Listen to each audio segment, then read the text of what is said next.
Ridwan, santri miskin berusia 26 tahun, datang ke rumah Liana, CEO nomor 1, untuk mengajar anaknya yang terkenal paling nakal. Tapi baru malam pertama, Ridwan malah mengelap pipi si anak sampai tenang, dan Liana yang biasanya kuat, mendadak menangis. Ternyata, sebelum cerita ini dimulai, silakan tulis di kolom komentar kalian menonton dari kota mana. Jangan lupa tekan tombol like dan subscribe channel ini. Sekarang mari kita mulai ceritanya. Ridwan berdiri di depan pagar besi yang tinggi, sementara hujan tipis baru saja berhenti. Bajunya masih lembab di bagian lengan, dan tas kain yang ia bawa terasa lebih berat dari biasanya, padahal isinya tidak seberapa. Di kantongnya ada selembar kertas rekomendasi dari pesantren. Sudah mulai kusut karena terlalu sering ia buka dan lipat kembali, seperti jimat untuk bertahan. Dari luar, rumah itu tampak seperti rumah kayu yang tenang, tetapi suasananya membuat Ridwan merasa kecil. Lampu-lampu kuning menggantung di teras, membuat halaman terlihat hangat, namun justru terasa seperti panggung yang siap menyorot siapapun yang masuk. Bel berbunyi 1 kali. Tidak lama, gerbang terbuka sendiri. Bukan dibuka dengan lambat, tapi seperti sudah menunggu. Seorang perempuan muda berbaju rapi menyambut tanpa senyum. Suaranya datar, menyebut nama Ridwan dan mempersilakan masuk. Ridwan menunduk sopan, langkahnya pelan agar tidak terlihat gugup. Di dalam, aroma kayu dan wangi kopi bercampur. Ada ruang tamu luas dengan ukiran halus. Lampu gantung bercahaya lembut. Di sudut, jam dinding berdetak pelan tetapi terasa jelas.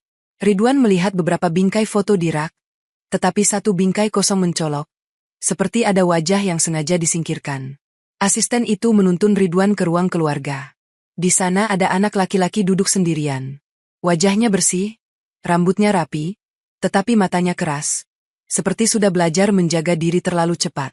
Di sekelilingnya ada buku-buku yang tidak tertata, pensil patah, dan mainan mobil yang rodanya lepas. Anak itu menatap Ridwan seolah sedang menilai, bukan menyapa. Ridwan menahan nafas. Ia bukan orang kota.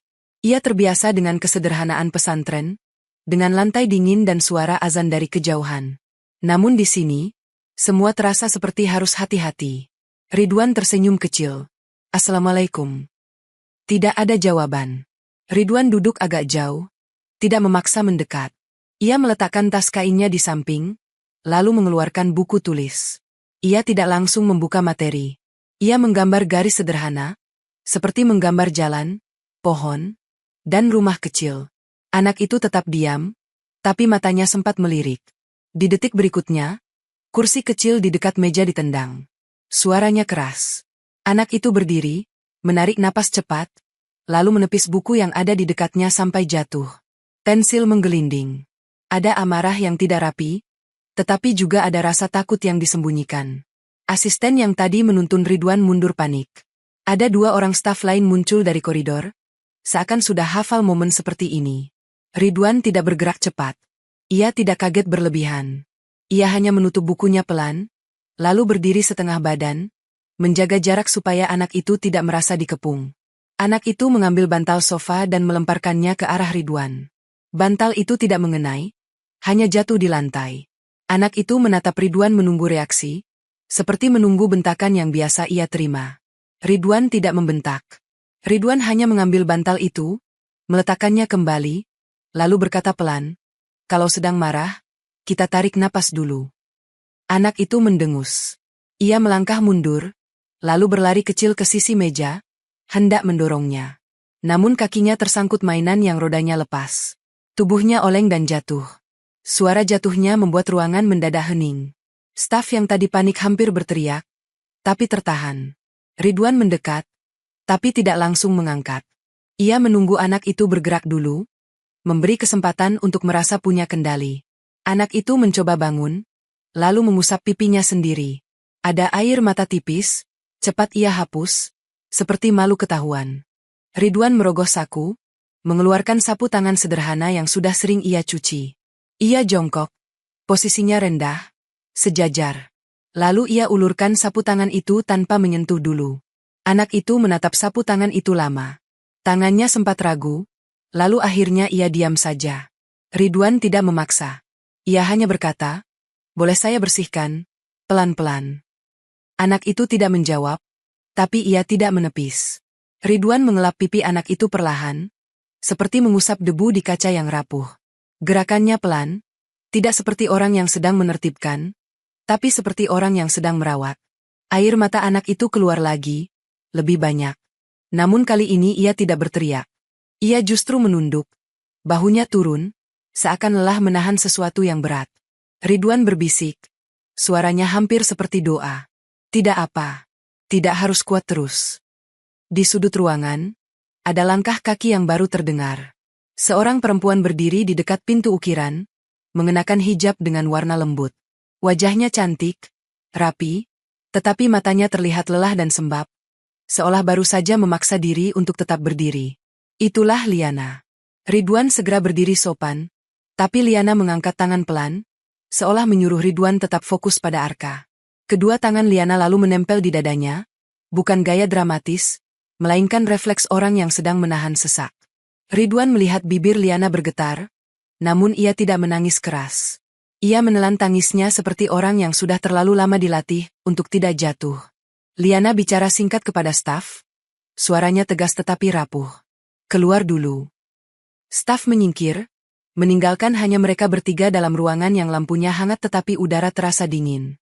Ridwan duduk kembali, tidak dekat-dekat. Arka masih menunduk, memegang sapu tangan itu dengan genggaman kecil.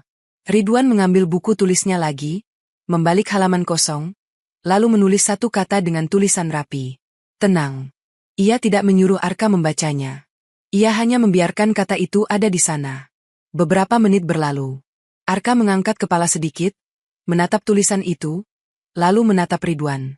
Tatapannya masih keras, tapi ada celah kecil yang retak, seperti tembok yang mulai lelah menjaga diri.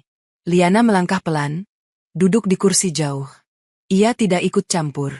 Ia hanya memperhatikan, seperti seseorang yang sudah mencoba segala cara, lalu baru kali ini melihat sesuatu yang berbeda. Akhirnya Liana bicara, suaranya pelan, namun berusaha tetap menjadi pemilik rumah. Namanya Arka. Ridwan mengangguk. Saya Ridwan. Arka tidak menyebut nama balik. Tapi ia tidak lagi merusak. Liana menatap Ridwan lama. Ada tatapan yang biasanya dipakai orang besar untuk menilai, tapi kali ini tatapan itu bercampur harap. Harap yang tidak ingin terlihat. Liana menghela napas tipis. 3 guru sebelumnya tidak bertahan. Saya tidak punya banyak waktu. Ridwan menunduk. Saya tidak janji bisa cepat. Saya cuma janji tidak akan menyakiti.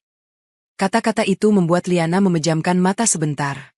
Tangannya kembali menekan dada, seolah baru saja ada sesuatu yang menabrak dinding hatinya. Arka tiba-tiba menggeser buku tulis Ridwan sedikit. Tidak jauh, hanya mendekatkan. Gerakan kecil itu membuat Ridwan sadar, anak ini bukan tidak mau belajar. Anak ini hanya tidak mau dipaksa. Ridwan menggeser pensil ke arah Arka, pelan. Kalau mau, bikin garis saja. Arka menatap pensil itu beberapa detik, lalu mengambilnya. Tangannya kaku. Ia membuat satu garis miring, lalu berhenti. Ia menatap Ridwan, menunggu reaksi. Ridwan tersenyum kecil. Bagus.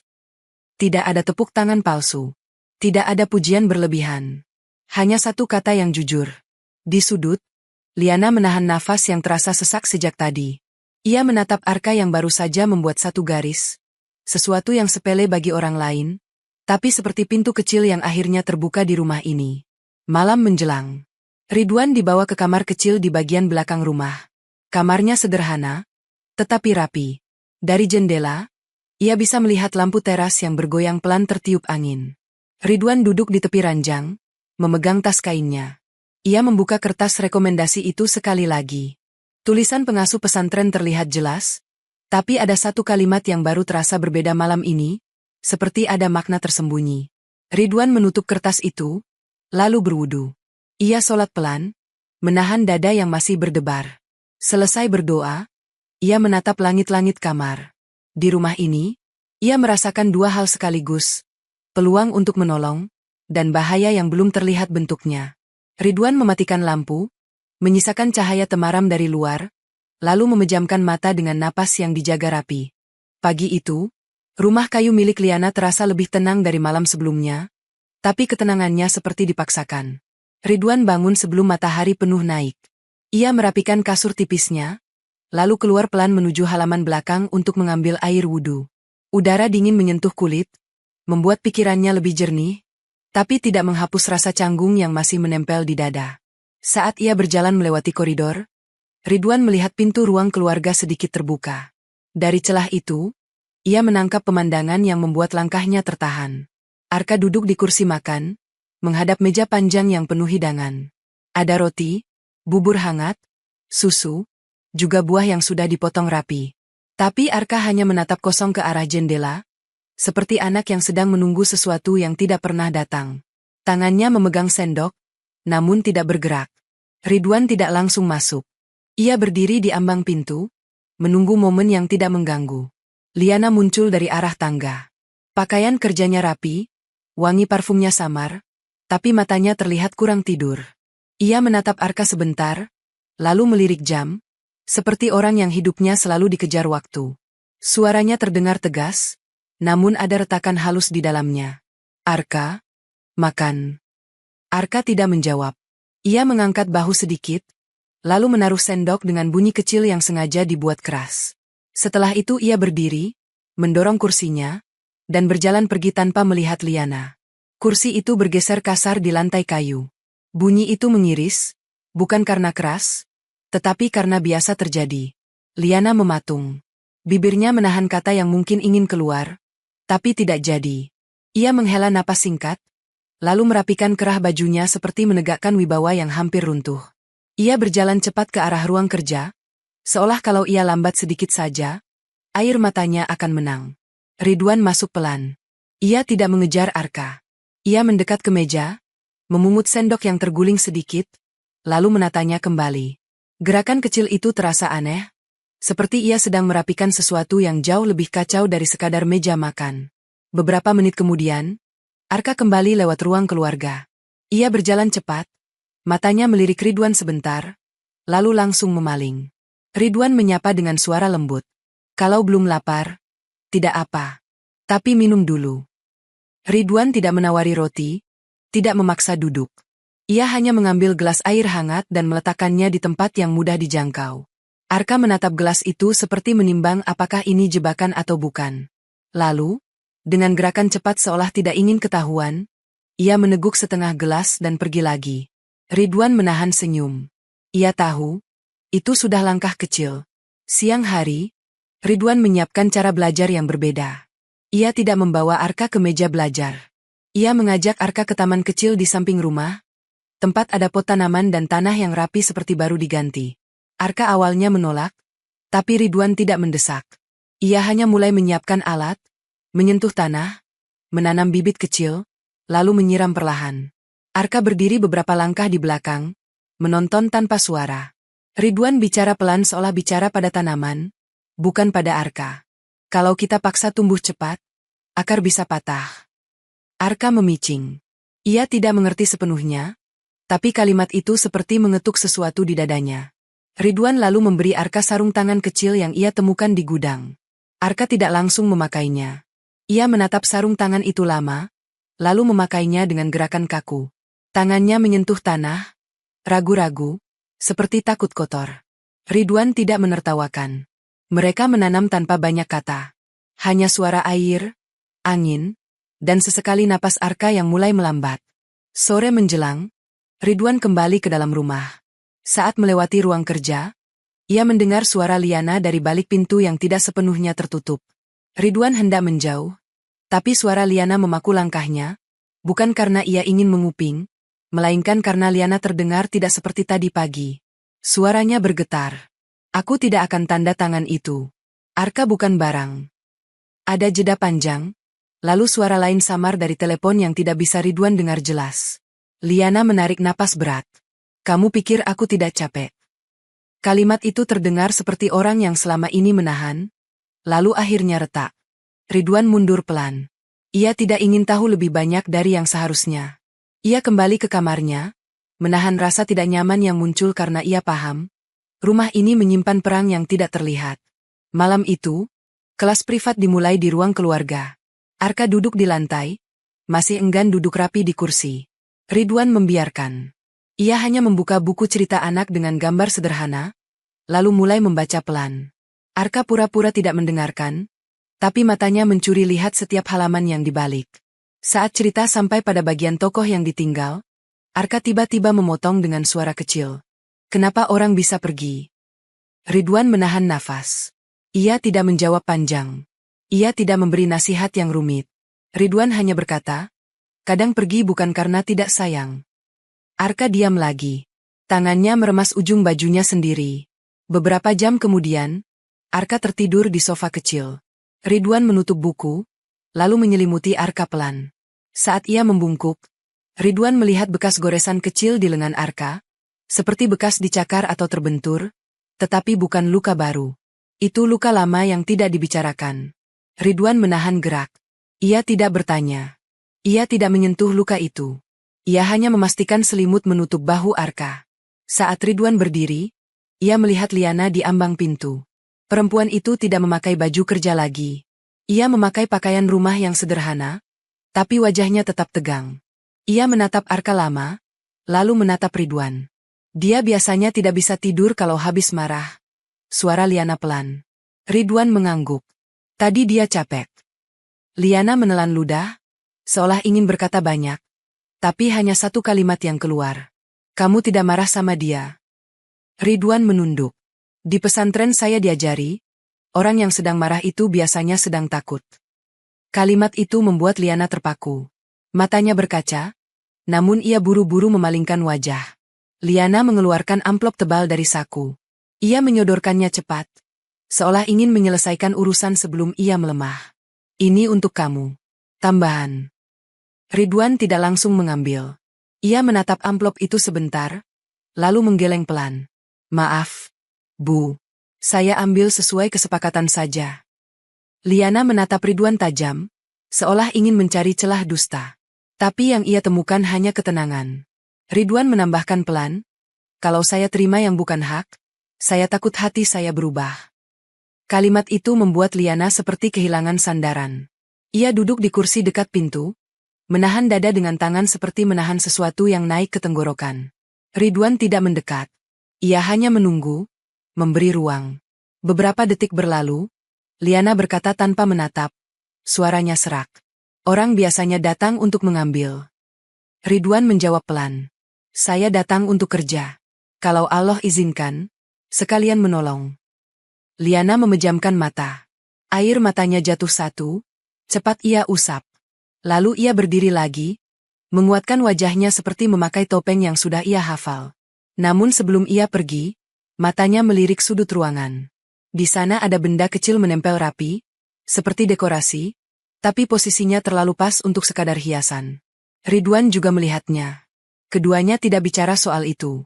Tetapi sejak malam itu, Ridwan tahu, ada mata lain yang ikut menyaksikan, dan kelembutan yang ia bawa bisa dipelintir kapan saja. Hari ketiga, Ridwan mulai hafal bunyi rumah itu. Bukan hanya bunyi langkah sepatu staf di koridor, tapi juga bunyi napas Arka saat menahan marah, bunyi pintu yang sering ditutup lebih keras dari seharusnya, dan bunyi jam dinding yang selalu terasa seperti mengejar.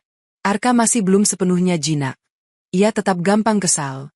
Tapi kini ia tidak lagi langsung melempar barang. Kalau dadanya mulai panas, ia akan berdiri, berjalan ke sudut ruangan, lalu menendang pelan kaki meja seperti menumpahkan marah dengan cara yang lebih kecil. Ridwan tidak menegur keras. Ia hanya menggeser kertas kosong ke arah Arka dan menulis satu kalimat pendek. Kalau marah, bilang pelan. Arka menatap kalimat itu lama. Kadang ia mengerutkan dahi, kadang ia mencoret-coret pinggirnya. Tapi ia tidak merobeknya. Ridwan mengajarkan pelajaran dengan cara yang tidak mirip kelas. Ia mengajak Arka membaca papan nama tanaman, mengeja tulisan di bungkus susu, lalu menulis nama sendiri berulang kali sampai tangan Arka mulai terbiasa. Di sela-sela itu, Ridwan selalu menyisipkan hal kecil yang membuat Arka merasa dipilih, bukan dipaksa. Namun perubahan kecil itu ternyata mengusik orang lain. Di dapur, Ridwan mendengar bisik-bisik saat ia mengambil air minum. Dua pembantu berdiri dekat rak piring, suaranya pelan tapi tajam. Baru beberapa hari sudah dekat. Jangan-jangan ada maksud. Ridwan menahan diri. Ia tidak menatap mereka. Ia hanya mengambil gelas, lalu keluar, seolah tidak mendengar. Tapi kalimat itu menempel di kepalanya seperti debu yang sulit dibersihkan. Siang itu, Ridwan mengajak Arka belajar di ruang keluarga. Mereka duduk di karpet. Arka sedang menulis huruf. Masih besar-besar dan tidak rapi. Ridwan mengangguk setiap kali Arka mencoba. Lalu, dari sudut mata, Ridwan melihat sesuatu yang membuatnya kaku sebentar. Di sudut plafon, ada benda kecil seperti hiasan, tapi lubangnya terlalu tepat menghadap ke ruang belajar. Ridwan menatapnya hanya sepersekian detik, lalu menunduk lagi, seolah tidak terjadi apa-apa. Arka mengikuti arah pandang Ridwan. Itu apa? Ridwan menjawab pelan. Lampu. Arka mengangguk setengah percaya. Ia kembali menulis, tapi kini gerak tangannya lebih kaku, seperti ia juga merasa ada yang mengawasi. Sore menjelang, Liana pulang lebih cepat. Ridwan bisa mendengar derap sepatu hak dari tangga, cepat dan tegas, seperti orang yang baru saja menang perang kecil di luar, lalu masih membawa sisa amarah ke rumah. Liana masuk ke ruang keluarga, menatap Arka yang sedang menulis. Untuk pertama kalinya, wajahnya melunak tanpa dipaksa. Ia menghampiri, melihat tulisan Arka, lalu terdiam. Arka tidak menatap Liana. Ia menunduk, lalu melipat kertasnya dengan gerakan cepat, seperti takut tulisannya dicuri. Liana menahan nafas. Ia tidak marah. Ia hanya duduk di kursi yang agak jauh dan memandang Ridwan. Ridwan menunduk sopan. Hari ini dia mau menulis sendiri. Liana mengangguk, tapi ada sesuatu di matanya yang bukan sekadar bangga. Ada rasa asing, seperti ia melihat rumahnya kembali hidup, namun ia tidak tahu harus memegangnya dari mana. Di saat suasana mulai hangat, ponsel Liana bergetar. Getaran itu pendek, tapi wajah Liana langsung menegang. Ia membuka pesan, lalu menutup layar cepat, seolah takut pesan itu terlihat orang lain. Ridwan tidak bertanya. Ia tidak punya hak. Namun setelah itu, Liana berdiri dan berjalan ke ruang kerja. Ia menutup pintu lebih keras dari biasanya. Tidak lama, suara Liana terdengar, menahan marah dalam nada yang tetap rapi. Cukup. Jangan ikut campur urusan rumah saya. Ridwan tidak mendengar balasan dari telepon, tapi ia bisa membayangkan isinya. Karena setiap kata Liana terdengar seperti menahan tekanan yang sudah lama menumpuk. Malamnya, Ridwan baru sadar bahwa rumor tidak hanya berputar di dapur. Di luar pagar kompleks, ada mobil yang berhenti agak jauh. Lampunya mati, tapi bentuknya jelas. Ada orang di dalam, menunggu. Saat Ridwan mengantar Arka ke taman untuk menghirup udara malam, Ridwan melihat kilatan kecil dari arah luar, seperti pantulan kaca, seperti mata kamera. Ridwan berhenti sejenak. Arka juga berhenti. Anak itu mendadak memegang lengan Ridwan, genggamannya kuat, seperti anak yang tiba-tiba paham bahaya meski tidak bisa menjelaskan. Ridwan membawa Arka kembali masuk tanpa tergesa, tapi langkahnya dibuat tenang. Ia tidak ingin Arka merasa dikejar. Di kamar belakang, Ridwan duduk lama. Ia membuka tas kain, mengeluarkan buku kecil berisi catatan pesantren. Di halaman depan ada tulisan tangan pengasuhnya yang ia simpan sebagai pegangan. Jaga adab, jaga niat. Ridwan menatap tulisan itu, lalu menutup buku perlahan. Ia mengambil kertas kosong dan mulai menulis surat. Bukan surat cinta. Bukan surat keluhan. Surat itu hanya berisi niat untuk mundur bila keberadaannya membahayakan Liana dan Arka. Tapi saat Ridwan hendak melipat surat itu, pintunya diketuk pelan. Ridwan membuka. Arka berdiri di depan, membawa kertas yang tadi ia sembunyikan. Anak itu tidak berkata apa-apa. Ia hanya menyodorkan kertas itu dengan tangan sedikit gemetar. Di kertas itu, Arka menulis nama sendiri, lalu di bawahnya, ia menulis satu kata yang tidak rapi, tapi terbaca jelas. Terima kasih. Ridwan menelan nafas. Tangannya yang memegang surat pengunduran diri terasa berat. Arka menatap Ridwan dengan wajah keras yang mulai lelah menjaga. Ridwan mengelus kepala Arka pelan, lalu mengajak Arka kembali tidur. Surat itu akhirnya terselip di laci, belum jadi diberikan. Di luar, mobil gelap itu masih berhenti. Seperti menunggu momen yang tepat untuk menyeret kelembutan menjadi fitnah. Pagi itu Ridwan bangun dengan dada yang tidak enak, seperti ada firasat yang menempel sejak semalam. Ia baru selesai melipat selimut ketika ponselnya bergetar di atas meja kecil. Getaran itu tidak panjang, tapi cukup membuat tangan Ridwan berhenti. Nama pengurus pesantren muncul di layar. Ridwan menelan ludah, lalu mengangkat telepon dengan suara pelan agar tidak terdengar keluar kamar. Baru beberapa kata salam terucap. Suara di seberang sudah terdengar serak dan tergesa. Pengasuh pesantren sakit. Kondisinya memburuk. Butuh biaya cepat. Ridwan tidak langsung menjawab. Ia menempelkan punggung ke dinding, merasakan dinginnya kayu kamar. Matanya memejam, berusaha menahan gemetar yang naik ke ujung jari. Di pesantren, pengasuh itu bukan sekadar orang tua bagi Ridwan. Itu orang yang pertama kali mengangkat Ridwan dari hidup yang berantakan, mengajarinya cara menahan amarah, cara menjaga niat, dan cara hidup dengan tangan kosong tanpa iri. Ridwan mengucap iya pelan, lalu telepon ditutup. Untuk beberapa detik, Ridwan hanya duduk. Kepalanya menunduk, napasnya berat, dan ia merasa dunia tiba-tiba mengecil. Ia menatap tas kainnya, mengingat tujuan awalnya bekerja. Ia datang ke kota untuk mengirim uang, bukan untuk tinggal nyaman di rumah orang besar. Ridwan berwudu. Air dingin menampar wajahnya, tapi tidak menghapus cemas. Selesai sholat, ia mengangkat tangan lama, bibirnya bergerak pelan. Ia menyebut Allah dalam hati, meminta jalan yang tidak membuatnya menggadaikan adab. Saat Ridwan keluar kamar, ia melihat Arka sedang duduk di lantai ruang keluarga, memegang buku cerita tanpa membukanya. Anak itu menatap ke arah jendela seperti tadi pagi, tapi kali ini wajahnya lebih muram, seolah ia merasakan perubahan udara. Ridwan duduk agak jauh. Hari ini kita belajar yang ringan. Arka tidak menjawab, tapi ia menggeser buku itu sedikit ke arah Ridwan. Ridwan membuka halaman pertama dan mulai membaca pelan, namun pikirannya masih tertarik pada pesan dari pesantren seperti tali yang tidak putus. Beberapa saat kemudian, Liana turun tangga. Wajahnya rapi, tapi matanya tajam karena baru membaca sesuatu di ponselnya. Ia berhenti ketika melihat Ridwan, lalu mendekat tanpa basa-basi panjang. Kamu terlihat berbeda. Ridwan menunduk. Pengasuh saya sakit, Bu. Saya perlu pulang sebentar. Liana tidak bertanya banyak. Ia menatap Ridwan seperti sedang menghitung sesuatu yang tidak terlihat. Lalu ia mengangguk sekali, tegas. Berapa hari? Ridwan menjawab pelan. Kalau bisa, 1 atau 2. Liana memanggil sopir dari koridor. Suaranya cepat, teratur, seperti orang yang terbiasa mengatur segalanya. Antar dia. Ridwan ingin menolak, tapi Liana sudah melanjutkan. Nanti saya kirim uang untuk biaya. Kalimat itu dilontarkan seperti hal biasa, seolah uang selalu jadi pintu keluar. Ridwan mematung sejenak, lalu menggeleng sopan. Maaf, Bu. Saya tidak bisa terima begitu. Liana menatap Ridwan, sedikit tidak percaya. Ini untuk orang sakit. Ridwan menunduk lebih dalam. Justru karena itu, saya takut kalau niat saya jadi bergeser. Saya kerja di sini, saya ambil hak saya saja. Liana mengerutkan dahi, seperti menahan emosi antara kesal dan kagum. Ia tidak terbiasa seseorang menolak pemberian yang bisa menyelamatkan masalah dengan cepat.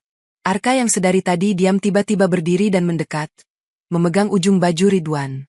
Ia tidak bicara, tapi matanya menuntut. Ridwan mengusap kepala Arka pelan, lalu berbisik bahwa ia hanya pergi sebentar. Arka menahan napas, lalu memaling, menelan kecewa dengan cara yang kaku. Perjalanan ke pesantren terasa panjang. Ridwan duduk di kursi belakang mobil, melihat gedung-gedung kota lewat seperti bayangan. Di dalam dirinya, ada 2 rasa yang bertabrakan. Rasa takut kehilangan pengasuh, dan rasa takut kehilangan pekerjaan yang bisa menolong keluarganya. Sampai di pesantren, Ridwan disambut bau tanah dan suara santri mengaji. Suasana sederhana itu membuat Ridwan terasa pulang, tapi juga membuat dadanya makin sesak karena ia datang membawa kabar sakit. Ridwan menemui pengasuh di ruang kecil. Wajah pengasuh pucat, napasnya pelan, tapi matanya masih tajam dan hangat. Saat Ridwan mencium tangan beliau, genggaman itu terasa lemah, namun tegas. Pengasuh memandang Ridwan lama, seolah bisa membaca semua kecemasan tanpa Ridwan bicara. Kamu kerja di rumah orang besar. Suara pengasuh lirih. Jaga adabmu. Jangan biarkan dunia menempel di niatmu.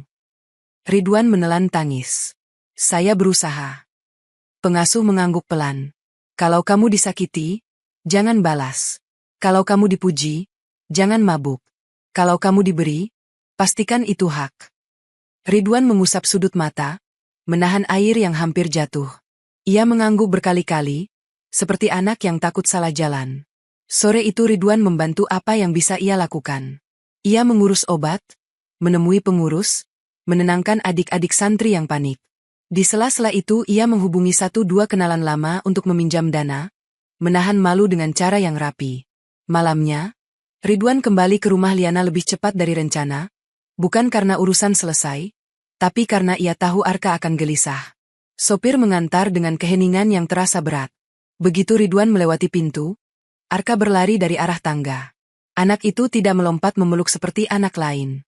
Ia hanya menempelkan dahi ke perut Ridwan sebentar, lalu mundur cepat, seolah takut ketahuan rindu. Ridwan tersenyum kecil. Saya balik. Arka mengangguk kaku. Tapi kali ini ia tidak menendang apapun. Liana berdiri di ruang keluarga. Tangannya menempel di dada seperti biasa, tapi malam ini lebih jelas bahwa ia sedang menahan gemetar. Ia menatap Ridwan dari ujung kepala sampai kaki, memastikan Ridwan benar-benar kembali. Kamu cepat, kata Liana pelan. Ridwan mengangguk. Saya tidak tenang kalau lama. Kalimat itu membuat Liana memaling. Matanya berkaca. Ia duduk di kursi yang sama seperti malam pertama, menahan napas yang berat. Ridwan merasa ruangan itu seperti menyimpan sesuatu yang belum sempat diucapkan. Ia melihat kembali sudut plafon yang ada benda kecil itu. Cahaya lampu memantul samar. Ridwan tidak menunjuk. Ia hanya memastikan posisinya saat mengajar nanti, agar Arka tidak terlihat terlalu dekat, agar semua gerak tidak mudah dipelintir. Malam itu Arka tiba-tiba duduk dekat Ridwan saat belajar, lebih dekat dari biasanya. Ridwan tidak membuatnya menjauh.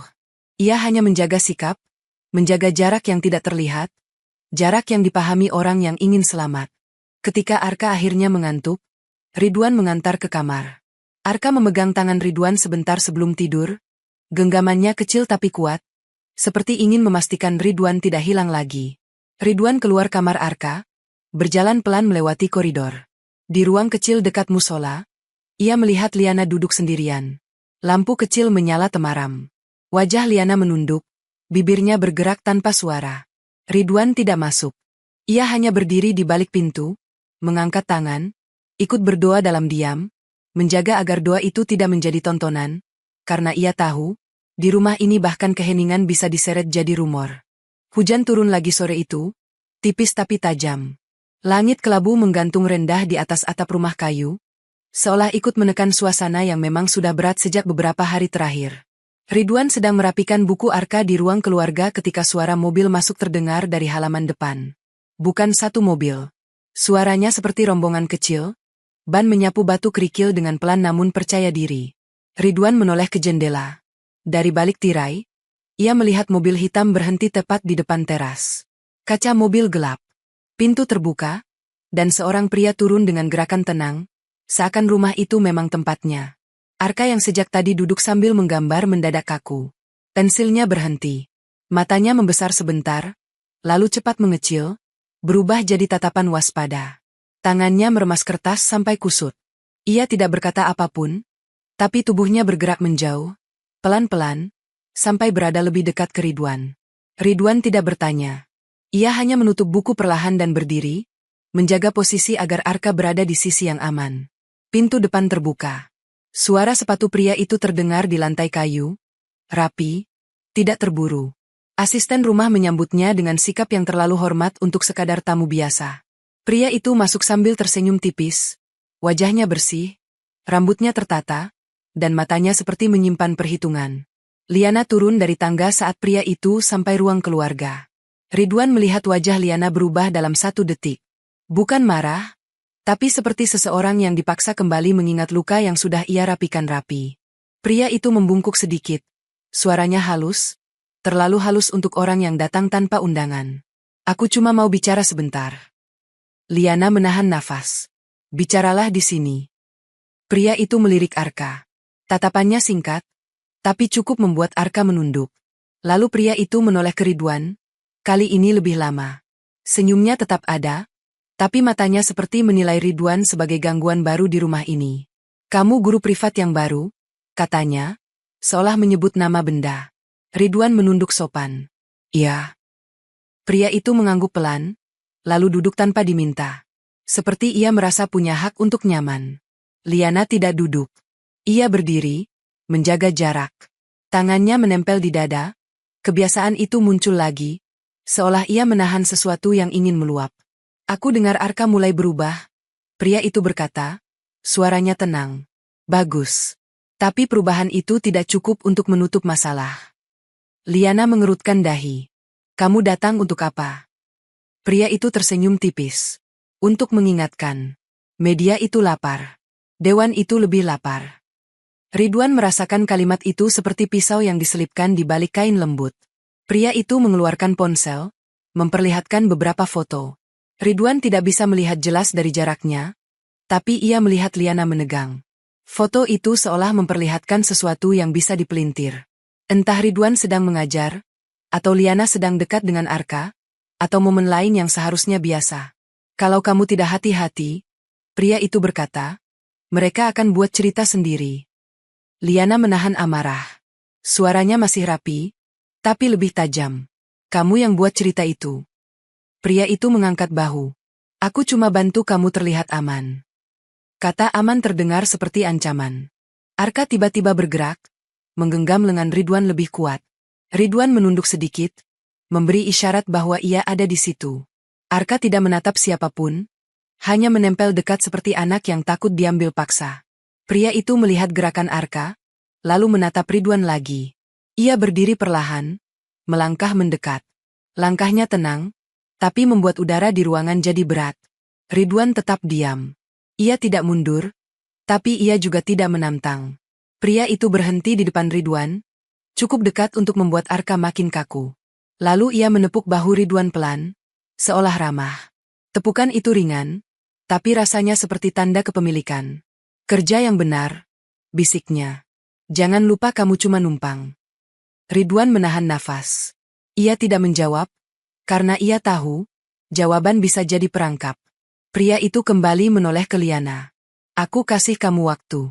Jangan sampai perusahaan jatuh gara-gara urusan rumah. Liana menatap pria itu dengan mata yang mulai merah, tapi ia tidak menangis. Ia hanya menelan sakit dengan cara yang sudah ia latihan bertahun-tahun. Aku tidak butuh kamu, kata Liana. Pria itu tersenyum tipis, lalu berjalan ke pintu. Sebelum keluar, ia menoleh pada Arka. Tatapannya sebentar, tapi membuat Arka gemetar halus. Pria itu pergi. Pintu tertutup. Suara mobil menjauh pelan. Ruang keluarga mendadak hening. Hening yang bukan tenang, melainkan seperti sesak. Arka tiba-tiba menjatuhkan pensil, lalu menutup telinga. Nafasnya cepat, matanya liar. Ia berdiri, berjalan mondar-mandir, lalu menendang kaki meja kecil, kali ini lebih keras. Kertas gambar yang tadi ia buat disobek sendiri, seperti ia ingin menghapus jejak rasa takutnya. Liana maju satu langkah, tapi berhenti. Tangannya kembali menahan dada. Ridwan bisa melihat Liana ingin memeluk Arka, tapi ada sesuatu yang mengikatnya, sesuatu yang membuatnya takut salah. Ridwan mendekat duluan. Ia tidak menyentuh Arka langsung. Ia hanya berlutut sejajar, suaranya lembut tapi tegas. Arka, lihat saya. Arka tidak mau. Matanya memerah. Napasnya tersengal. Ridwan mengangkat dua jari di depan wajahnya. Tidak terlalu dekat. Kita hitung pelan. 1. Arka masih menolak, tapi tubuhnya mulai mendengar. 2. Bahunya turun sedikit. 3. Arka menelan ludah. Tangannya yang menutup telinga mulai longgar. Ridwan melanjutkan. Tarik napas pelan. Buang pelan. Arka mengikuti, meski masih tersendat. Ridwan mengulurkan sapu tangan. Arka meraihnya cepat, mengusap pipinya kasar, seolah marah pada air mata sendiri. Liana menatap dari jauh. Matanya basah, tapi ia tidak bergerak. Ridwan bisa merasakan, Liana menahan diri bukan karena tidak sayang, melainkan karena ia takut Arka menolaknya lagi, dan penolakan itu terasa lebih sakit dari ancaman manapun. Malamnya, Arka demam ringan. Badannya panas, tapi ia menolak obat. Ia menolak disentuh staf. Liana panik, berkali-kali memanggil dokter, tapi Arka menjerit saat orang lain mendekat. Ridwan akhirnya duduk di sisi Arka, membisikkan doa pelan, lalu menyuapi obat sedikit demi sedikit. Arka menahan, tapi akhirnya menelan karena Ridwan tidak memaksa, hanya menunggu. Liana berdiri di dekat pintu kamar. Wajahnya pucat. Tangannya menekan dada, seperti menahan napas yang tidak mau keluar. Saat Arka akhirnya tertidur, Liana mendekat dan duduk di lantai, dekat ranjang, bukan di kursi. Suara Liana nyaris tidak terdengar. Dia takut sama dia. Ridwan menatap Liana, lalu menunduk. Saya lihat. Liana mengusap air mata cepat, seolah malu terlihat lemah. Aku tidak bisa lawan semuanya. Ridwan menjawab pelan. Satu-satu. Liana menatap Ridwan lama, seperti ingin percaya tapi takut kecewa. Di luar kamar, Ridwan mendengar langkah kecil staf yang berhenti, lalu menjauh. Ada telinga yang mengintai, ada mata yang mencatat. Ridwan keluar kamar setelah memastikan Arka tidur. Ia kembali ke kamarnya sendiri, duduk di tepi ranjang, menatap surat pengunduran diri yang masih tersimpan. Untuk pertama kalinya, Ridwan merasa bukan hanya rumor yang mengintai, tapi juga seseorang yang sengaja datang membawa kendali, dan Arka adalah kunci yang dipakai untuk menekan Liana. Hari itu rumah terasa seperti menahan napas. Pagi datang tanpa suara ramai, padahal biasanya staf sudah mondar-mandir menyiapkan jadwal Liana. Ridwan baru keluar kamar saat melihat ada pita kecil menempel di pegangan pintu ruang makan. Pita itu rapi, tapi tidak meriah. Seperti tanda yang dipasang karena kewajiban, bukan karena bahagia. Ridwan baru ingat. Hari ini ulang tahun Arka. Di ruang keluarga, Arka duduk sendiri di atas karpet. Di depannya ada kotak hadiah besar dari seseorang. Kertas bungkusnya mahal, pita emasnya mengilap. Tapi Arka tidak menyentuh.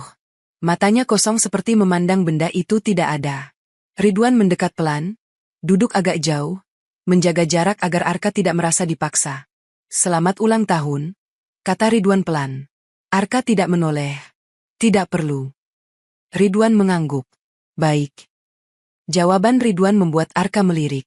Anak itu seperti bingung karena biasanya orang akan memaksa, atau menasihati panjang. Ridwan tidak bicara lagi. Ia mengambil buku tulis, menggambar garis.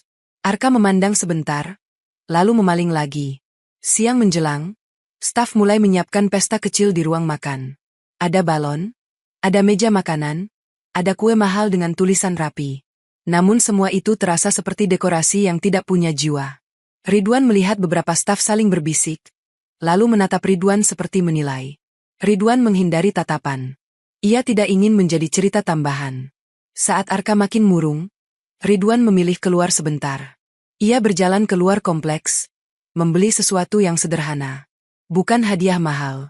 Hanya kue kecil dari toko biasa, yang aromanya hangat, dan lilin kecil satu buah. Ia juga membeli satu kotak pensil warna murah, yang ujungnya tidak terlalu tajam agar aman untuk anak.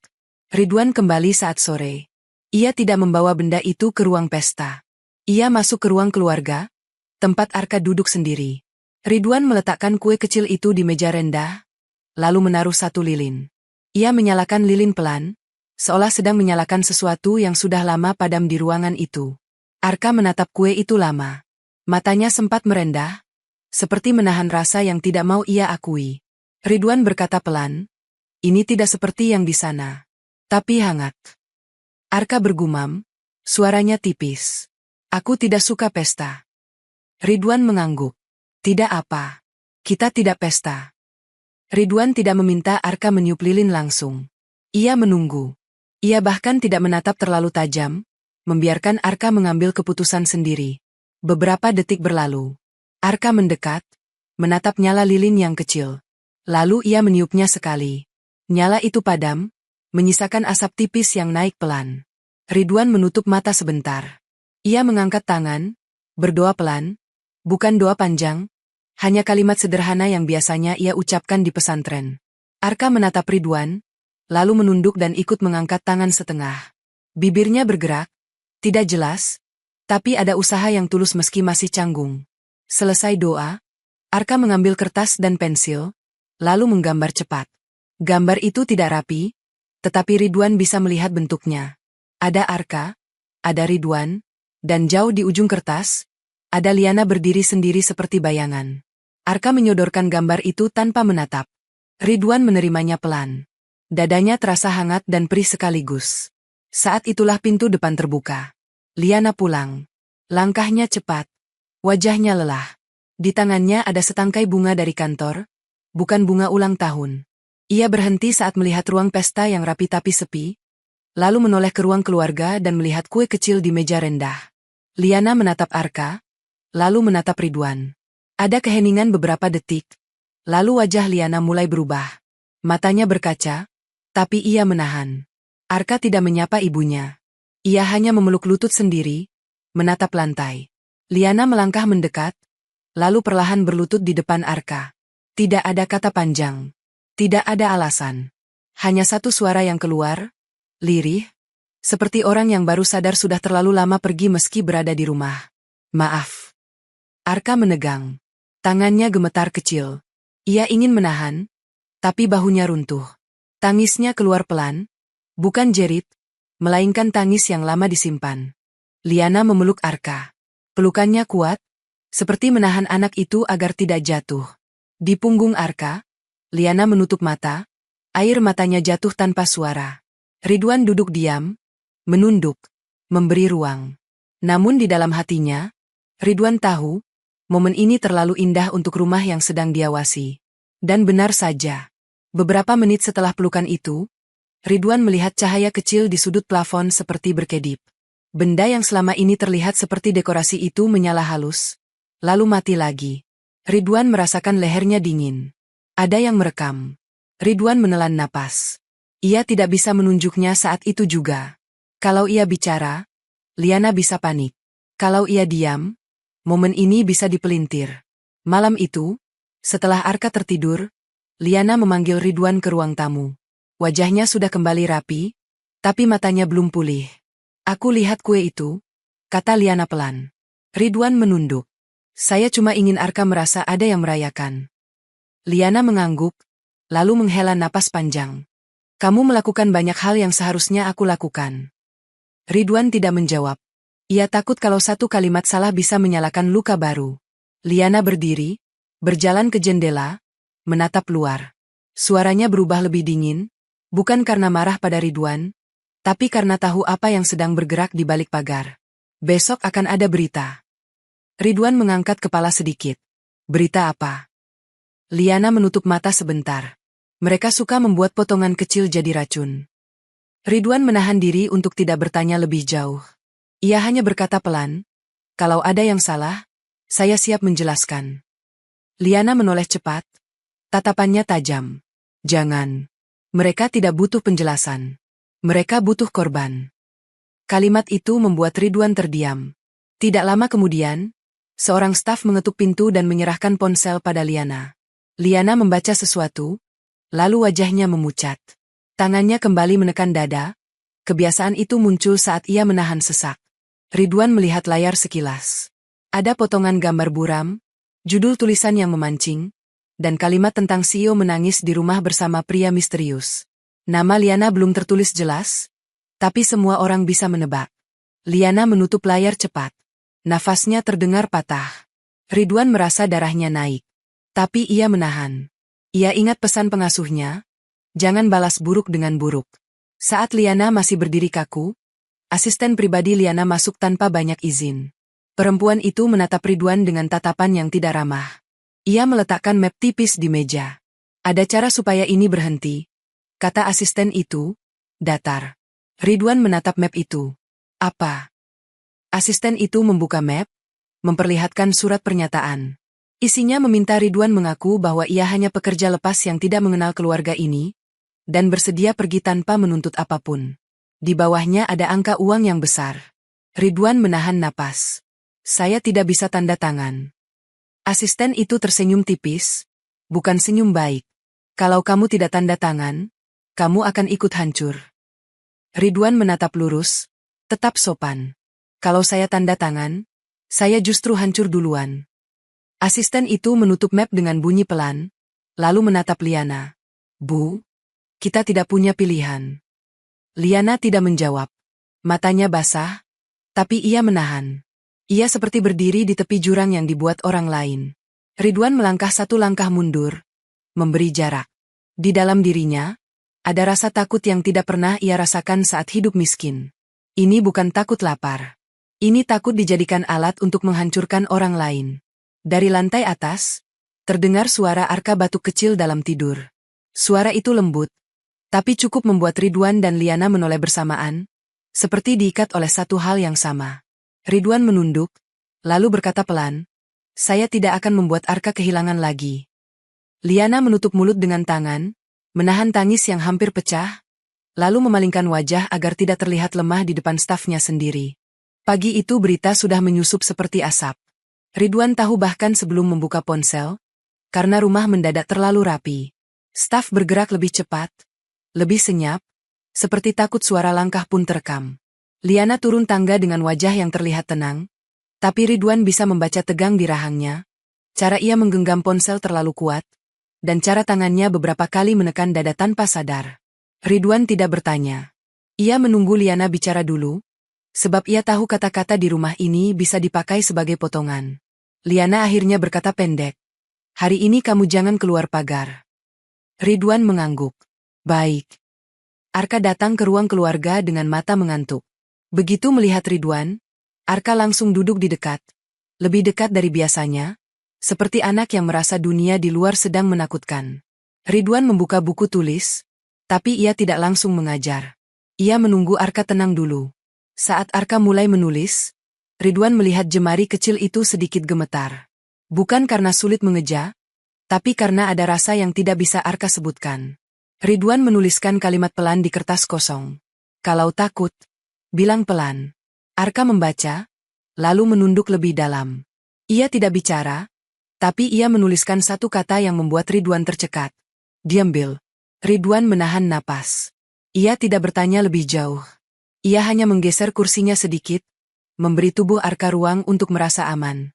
Di sela belajar, Ridwan kembali memikirkan surat yang ia simpan sejak beberapa hari lalu. Surat untuk Liana tentang batas, tentang adab, tentang niat untuk pergi bila keberadaannya membuat rumah ini makin runtuh. Ridwan mengambil kertas itu dari laci kamar, melipatnya rapi, lalu memasukkannya ke saku baju. Hari ini ia berniat menyerahkan. Tidak dengan drama. Tidak dengan permintaan apapun. Hanya memastikan Liana tidak mengira ia datang untuk mengikat hati, apalagi mencuri. Namun takdir rumah itu tidak membiarkan segalanya berjalan rapi. Siang hari Arka mendadak demam. Awalnya hanya pipi merah. Lalu tubuhnya panas. Napasnya mulai berat. Arka menolak makan, menolak minum, dan setiap kali staf mendekat, Arka menepis dengan marah yang berubah jadi panik. Liana yang biasanya kuat terlihat goyah. Ia memanggil dokter, memanggil perawat, memanggil siapapun yang bisa menolong. Tapi Arka semakin liar. Ridwan datang mendekat perlahan. Ia tidak memegang Arka dulu. Ia duduk di lantai, sejajar, suaranya rendah. "Arka, dengar saya." Arka memalingkan wajah, namun Ridwan tidak menyerah. Ia mengambil handuk kecil, membasahinya dengan air hangat, lalu menempelkan pelan ke kening Arka. Arka sempat menepis, tapi Ridwan tetap tenang, tidak menahan tangan Arka dengan kasar. "Pelan," kata Ridwan. "Saya tidak akan sakiti."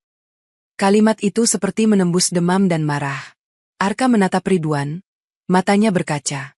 Lalu tubuhnya melemah, seolah akhirnya menyerah pada lelah. Ridwan mengelap pipi Arka yang basah. Bukan hanya karena panas, tapi juga karena air mata yang keluar tanpa izin. Di saat itulah Liana berdiri di sisi ranjang, tangannya menekan dada, wajahnya seperti mau runtuh, sama persis seperti malam pertama. Ridwan menyuapi obat sedikit demi sedikit, menunggu sampai Arka mau membuka mulut. Ia tidak menyuruh, hanya meminta pelan. Ia juga membacakan doa sederhana dengan suara yang lembut, tidak keras, tidak dipamerkan. Liana menatap dari dekat, matanya merah, bibirnya gemetar. Di tengah panik, Liana seperti melihat sesuatu yang selama ini hilang dari rumahnya. Bukan uang, bukan kendali, tapi rasa aman. Arka akhirnya tertidur, napasnya lebih teratur. Ridwan menutup selimut sampai bahu, lalu berdiri perlahan. Liana menahan Ridwan dengan satu kalimat yang jatuh tanpa sengaja. "Kamu jangan pergi." Ridwan berhenti. Surat di sakunya terasa seperti batu. Ridwan menunduk. "Saya harus jaga batas, Bu." Liana menelan ludah. Ia tidak menatap Ridwan langsung, seolah takut kalau ia menatap, kata-kata lain akan keluar. Aku tidak minta kamu jadi apa-apa. Suara Liana pelan. Aku cuma capek sendirian. Kalimat itu membuat dada Ridwan sesak. Ia tahu rasanya capek sendirian, tapi ia juga tahu dirinya hanya tamu di dunia Liana. Salah langkah, bukan hanya dia yang hancur, tapi Arka juga. Ridwan merogoh sakunya, hampir mengeluarkan surat. Namun sebelum surat itu muncul, pintu kamar diketuk pelan. Asisten pribadi Liana masuk dengan wajah datar, membawa ponsel yang layarnya menyala. Bu, ini sudah menyebar lebih luas. Liana menatap layar. Wajahnya memucat. Tangannya menekan dada lebih kuat. Ridwan hanya melihat sekilas, tapi cukup untuk membuatnya paham. Ada video pendek yang dipotong, suara ditambah, dan judul dibuat seperti racun. Momen pelukan Liana dan Arka diputar seolah drama murahan, dan Ridwan ditaruh dalam narasi pria yang masuk untuk memanfaatkan. Ridwan merasakan amarah naik, tapi ia menahan. Ia mengingat pesan pengasuhnya, jangan mabuk pujian, dan jangan terbakar fitnah. Asisten itu menatap Ridwan tanpa ramah. Kamu sudah lihat.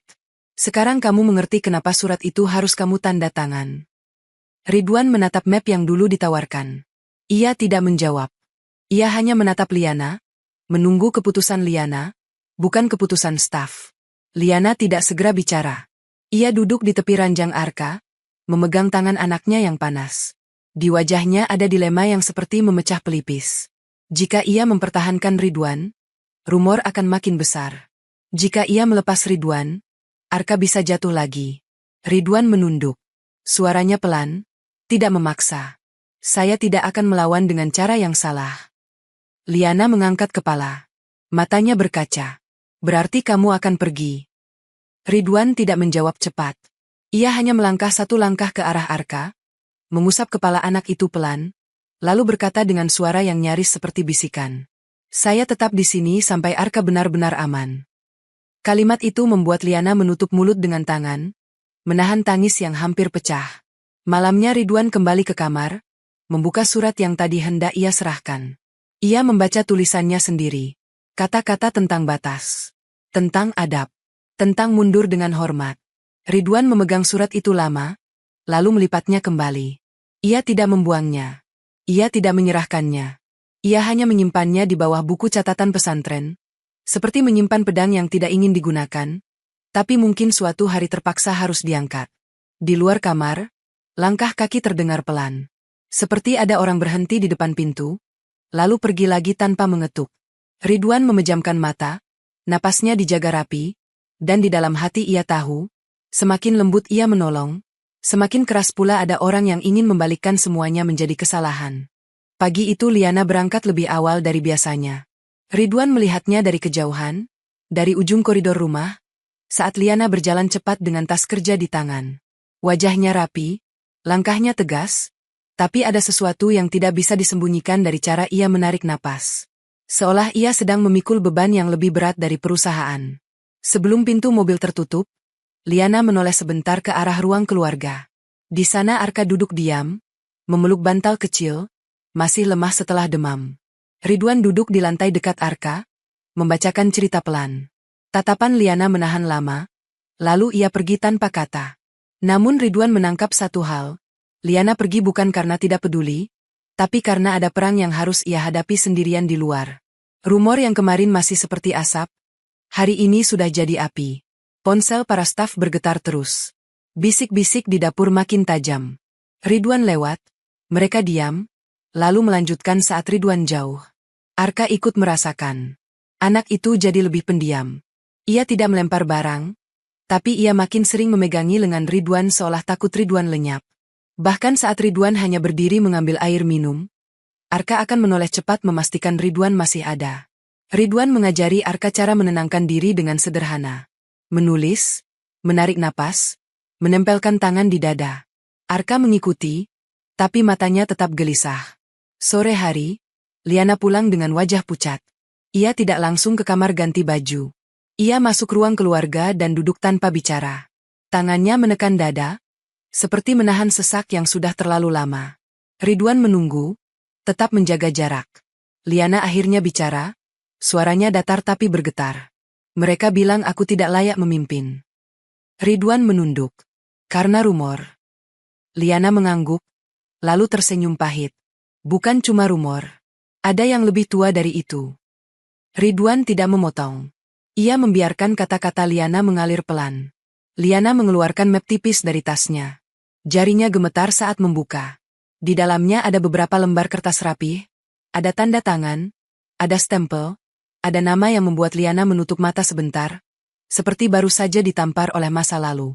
Dewan minta aku tampil bersama dia, kata Liana lirih. Supaya publik percaya aku aman. Ridwan tidak perlu bertanya siapa dia. Dalam benaknya, wajah pria yang datang saat hujan langsung muncul. Pria itu tidak datang karena rindu. Ia datang karena merasa berhak menekan. Arka yang duduk di dekat pintu mendengar nama itu disebut pelan. Tubuhnya langsung kaku. Ia memeluk bantal lebih kuat, lalu menunduk sampai wajahnya tertutup. Ridwan menoleh pada Arka, lalu kembali menatap Liana. Bu, kalau itu bikin Arka takut, jangan. Liana menghela napas. Kalau aku tidak lakukan, mereka ancam akan buka berkas lama. Ridwan merasakan tengkuknya dingin. Berkas lama itu seperti pintu rahasia yang kalau dibuka akan menenggelamkan semuanya. Malamnya, rumah tidak benar-benar tidur. Ridwan sempat melihat asisten pribadi Liana masuk ke ruang kerja dengan langkah cepat. Ada suara printer, ada suara kertas disusun, lalu suara telepon dibisikkan. Ridwan tidak tahu isinya, tapi ia tahu sumbernya. Serangan ini bukan hanya dari luar pagar. Ada orang yang tinggal di dalam rumah, yang bergerak rapi seperti bayangan. Ridwan juga menerima kabar dari pesantren. Seorang santri mengirim pesan, mengatakan ada orang kota datang mencari Ridwan. Mereka bertanya tentang asal-usul Ridwan, tentang surat rekomendasi, tentang siapa yang mengirim Ridwan ke rumah Liana. Ridwan membaca pesan itu berulang, sampai telapak tangannya dingin. Ia merasa seperti baru sadar ada tali yang ditarik dari jauh, dan ia berdiri tepat di tengah simpulnya. Ridwan pergi ke ruang kecil dekat musola, menenangkan diri. Ia sholat, lalu duduk, memegang buku catatan pesantren. Ia membaca tulisan pengasuhnya sekali lagi, berharap menemukan pegangan. Jaga adab, jaga niat. Ridwan menutup mata. Ia merasa niatnya bersih, tapi dunia sering tidak peduli niat. Dunia cuma peduli cerita yang bisa dijual. Ketika Ridwan keluar dari musola, ia melihat Arka berdiri di koridor, matanya merah. Anak itu memegang selembar kertas. Ridwan mendekat pelan. Kamu kenapa? Arka tidak menjawab. Ia menyodorkan kertas itu. Tulisan Arka masih berantakan, tapi Ridwan bisa membaca. Ibu jangan pergi. Ridwan menelan napas. Kalimat itu seperti memeras hati. Ia mengajak Arka masuk ke ruang keluarga, lalu memanggil Liana tanpa keras, hanya meminta Liana datang sebentar. Liana keluar dari ruang kerja. Wajahnya lelah. Saat melihat Arka memegang kertas itu, Liana berhenti seolah kakinya tertanam di lantai. Arka tidak memeluk ibunya. Ia hanya menyerahkan kertas itu, lalu menunduk. Liana menerima dengan jari gemetar. Ia membaca, lalu bibirnya bergetar. Ia memeluk kertas itu ke dada, bukan memeluk Arka dulu, seperti ia takut Arka menolak. Air mata Liana jatuh pelan. Tangannya kembali menekan dada, menahan isak. Ridwan melihat momen itu dan merasakan sesuatu berubah dalam dirinya. Bukan jatuh cinta seperti cerita murah, melainkan rasa ingin melindungi yang lahir dari melihat ibu dan anak saling sayang tetapi terpisah oleh ketakutan. Namun sebelum momen itu sempat hangat, ponsel Liana bergetar lagi. Liana mengangkat. Wajahnya langsung menegang. Ia mendengarkan sebentar, lalu menutup telepon dengan tangan gemetar.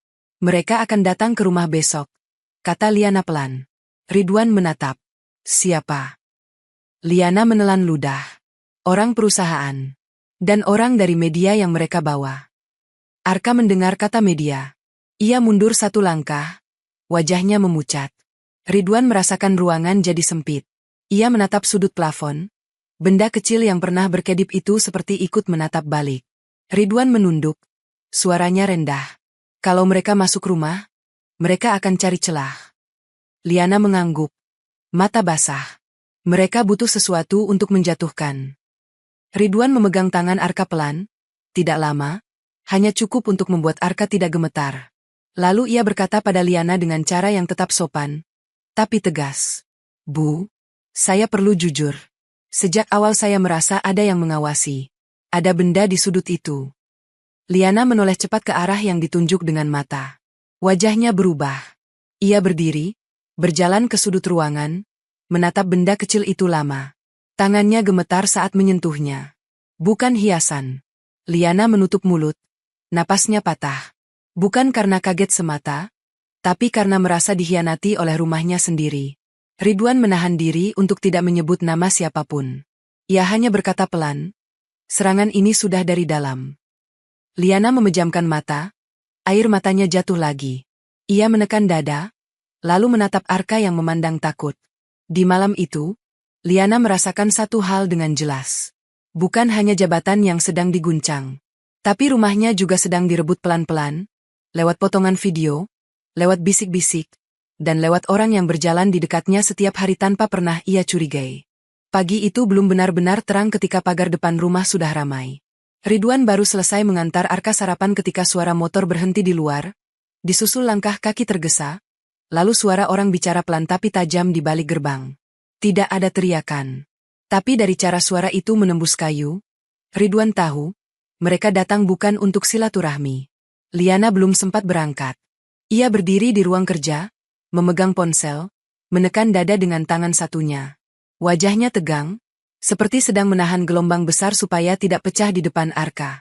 Arka duduk di karpet ruang keluarga, memegang bantal kecil. Matanya bolak-balik ke pintu depan, lalu ke Ridwan. Sejak semalam ia sudah susah tidur. Setiap bunyi kecil membuatnya kaget. Ridwan tahu, anak itu seperti hidup di ujung takut. Ridwan berjalan ke arah jendela samping, mengintip sedikit dari tirai. Di luar, ada dua orang berpakaian rapi, membawa map dan ponsel. Di belakang mereka ada seorang pria dengan kamera kecil, tersenyum seolah sedang menunggu momen lucu. Ridwan menutup tirai lagi. Dadanya dingin. Liana keluar dari ruang kerja. Ia menatap Ridwan sejenak, tatapannya penuh perintah yang tidak perlu diucapkan. Ridwan mengangguk, lalu memegang tangan Arka pelan. "Kita di sini saja," bisik Ridwan. Arka mengangguk, tapi tangannya menggenggam lebih kuat. Bel rumah berbunyi. Kali ini lebih lama, seperti sengaja membuat tekanan. Asisten pribadi Liana membukakan pintu. Dua orang dari perusahaan masuk dengan senyum tipis yang tidak ramah. Mereka memberi salam seperlunya, lalu langsung melihat sekeliling rumah seperti memeriksa panggung. Liana menyambut dengan wajah tenang yang dipaksa. "Ada apa?" Salah satu dari mereka membuka map, suaranya datar. "Kami diminta memastikan situasi di rumah tidak mengganggu citra perusahaan." Kalimat itu terdengar sopan, tapi maksudnya tajam. Mereka menoleh ke arah ruang keluarga, melihat Ridwan dan Arka. Pria yang membawa kamera mengangkat perangkatnya sedikit, pura-pura menyesuaikan posisi, tapi jelas sedang mencari sudut terbaik. Arka langsung menunduk, napasnya memburu. Ridwan mengusap punggung Arka pelan, menahan agar anak itu tidak panik. Orang perusahaan itu melanjutkan, "Ada laporan tentang pria asing yang terlalu dekat dengan keluarga ibu." Ridwan menelan napas. Kata pria asing itu sengaja dipilih, supaya terasa kotor. Liana menahan amarah. Tangannya menekan dada, lalu ia berdiri lebih tegak. "Dia guru privat. Saya yang memilih." Mereka tersenyum tipis. Justru itu masalahnya. Publik tidak peduli penjelasan. Pria kamera mencondongkan badan, mencoba menangkap ekspresi Liana yang goyah. Ridwan melihat dan merasa muak, tapi ia ingat pesan pengasuhnya. "Jangan terpancing. Jangan jadi bahan." Liana mengajak mereka ke ruang kerja. "Bicarakan di dalam." Namun sebelum pintu ruang kerja tertutup, salah satu dari mereka berhenti dan menoleh lagi, seolah sengaja menyisakan racun di ruang keluarga. "Kalau ibu ingin semua ini selesai, singkirkan dia dulu." Sementara. Satu kata itu, sementara, terdengar seperti pintu yang akan ditutup pelan dan tidak pernah dibuka lagi. Pintu ruang kerja tertutup. Tinggal Ridwan dan Arka di ruang keluarga, bersama napas yang berat. Arka tiba-tiba menggenggam tangan Ridwan dengan dua tangan, gemetar kecil. "Mereka mau ambil aku." Suara Arka pecah. Ridwan menunduk, menatap mata Arka yang merah. Ia tidak ingin bohong. Tapi ia juga tidak ingin membuat Arka takut lebih dalam. Ridwan berkata pelan, "Tidak ada yang ambil kamu kalau kamu tetap dekat ibu." Arka menelan tangis. "Ibu selalu pergi." Ridwan mengusap kepala Arka, pelan. Hari ini ibu di sini. Arka mengangguk kaku, tapi rasa takutnya tidak hilang. Beberapa menit kemudian, pintu ruang kerja terbuka. Liana keluar dengan wajah yang lebih pucat dari sebelumnya. Matanya merah, tapi ia menahan. Tangannya menekan dada seolah jantungnya ingin lepas. Ia menatap Ridwan, lalu menatap Arka. Ridwan berdiri. Ia sudah bisa menebak. Liana bicara sangat pelan, seolah takut kata-kata ini terdengar oleh dinding. Ridwan, kamu harus pergi dulu. Kalimat itu jatuh seperti benda berat. Arka membeku. Ridwan menunduk, mencoba menerima tanpa membuat suasana meledak. Berapa lama? Liana menggeleng, matanya berkaca. Aku tidak tahu. Arka tiba-tiba menjerit, bukan jerit marah, tapi jerit takut. Ia melempar bantal, lalu menendang meja kecil. Suara benda jatuh membuat orang di depan menoleh. Kamera bergerak cepat menangkap keributan. Ridwan segera menutup tubuh Arka dari arah kamera, berdiri sedikit menghalangi pandangan, lalu berjongkok, memegang bahu Arka pelan. Arka, lihat saya. Arka menangis keras. Dadanya naik turun cepat. Ridwan memegang tangan Arka, menuntun gerakan sederhana. Tarik napas. Arka tidak bisa. Ia sesak. Ridwan menempelkan telapak tangan Arka ke dada Arka sendiri. Rasakan. Pelan. Arka mencoba. Napasnya tersendat, tapi mulai mengikuti. Liana berdiri di belakang, menutup mulut dengan tangan. Air mata jatuh tanpa suara. Ia menekan dada, tubuhnya gemetar. Ia ingin memeluk Arka, tapi ia takut sentuhannya memicu amarah baru. Ridwan menoleh pada Liana sebentar. Tatapannya tidak menuntut. Hanya meminta satu hal, tetap kuat di depan anak. Liana mengangguk pelan, meski wajahnya hancur. Ridwan lalu memeluk Arka. Pelukannya tidak lama, tapi cukup membuat Arka berhenti meronta. Ridwan berbisik di telinga Arka, suaranya rendah, hangat. Saya tidak hilang. Saya cuma menepi. Arka menangis, memegang baju Ridwan erat, seolah kain itu satu-satunya pegangan. Ridwan melepaskan peluk pelan, lalu berdiri. Ia menunduk pada Liana dengan hormat, seolah ini keputusan kerja, bukan keputusan hati. Ia mengangkat tas kainnya yang sudah disiapkan sejak tadi malam, karena ia selalu merasa hari ini akan datang. Di depan pintu, asisten pribadi Liana berdiri dengan map. Map yang sama. Surat yang ingin dipaksa ditandatangani. Ridwan menatap map itu, lalu menatap Liana. Saya tidak tanda tangan. Asisten itu tersenyum tipis. Kalau tidak tanda tangan, nanti kami buat lebih buruk. Ridwan menjawab pelan. Silakan. Kalimat itu sederhana, tapi membuat asisten itu terdiam sesaat. Karena Ridwan tidak menantang, tapi juga tidak tunduk. Ridwan melangkah keluar. Di teras, pria kamera mencoba mendekat, menyodorkan pertanyaan. Ridwan tidak menjawab. Ia hanya menunduk, berjalan lurus. Saat Ridwan melewati gerbang, ia melihat mobil hitam yang pernah datang saat hujan, berhenti agak jauh. Kaca gelap, namun Ridwan tahu ada seseorang di baliknya. Seolah menonton dengan puas. Ridwan tidak berhenti. Ia berjalan pergi dengan tas kain, sementara di belakangnya, suara Arka memanggil namanya pecah berulang, menembus kayu, menembus pagar, menembus dada. Di ujung jalan, Ridwan menengadah sebentar, menahan air mata agar tidak jatuh di depan orang. Ia berbisik pelan menyebut Allah, meminta kekuatan untuk tetap bersih, meski dipaksa jadi kotor. Dan di dalam rumah itu, Liana berdiri sendirian di dekat pintu, tangannya menekan dada, menahan sesak yang tidak punya tempat untuk tumpah. Ridwan tidak langsung pulang ke pesantren. Ia berjalan tanpa arah beberapa saat, membiarkan hujan tipis membasahi ujung bajunya. Dunia kota terasa ramai, tapi ia seperti berjalan di dalam kaca. Semua suara jauh. Semua wajah seperti tidak memandang. Di kantongnya, ponsel terus bergetar. Pesan masuk bertubi, ada yang bertanya, ada yang menuduh. Ridwan tidak membuka. Ia sudah paham cara dunia bekerja. Yang cepat menyebar bukan kebenaran, tapi potongan yang paling mudah membuat orang marah. Ridwan berhenti di warung kecil pinggir jalan. Ia duduk, memesan teh hangat, tapi tidak disentuh.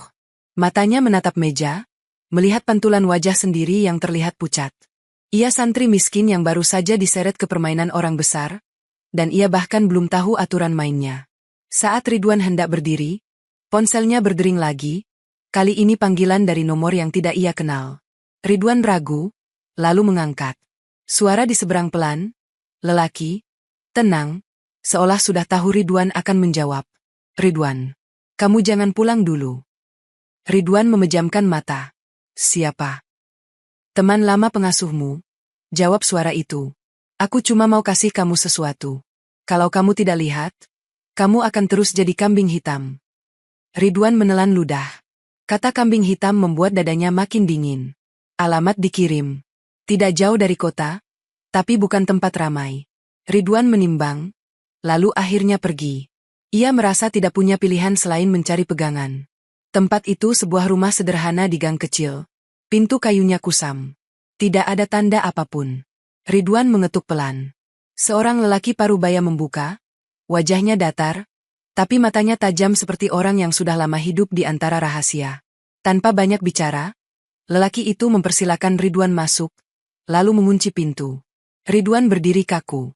Saya tidak mengerti.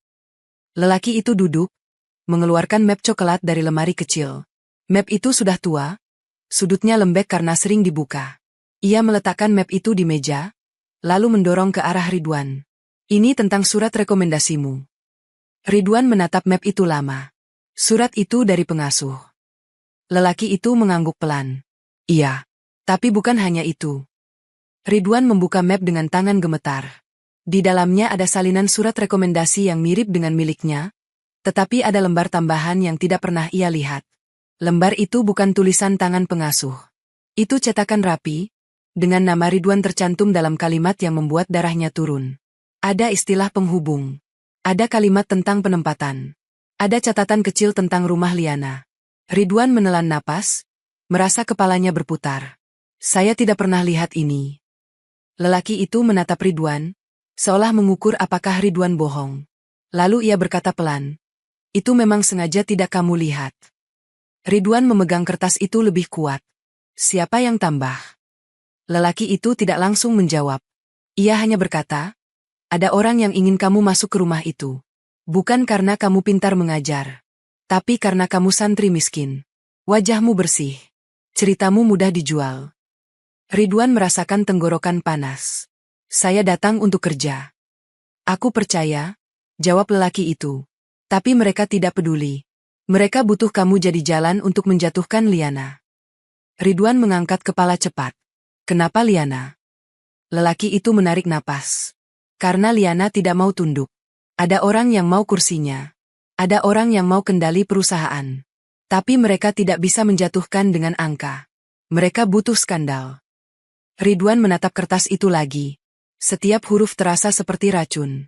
Ia merasa tubuhnya lemas. Ia ingin marah, tapi ia tidak tahu pada siapa.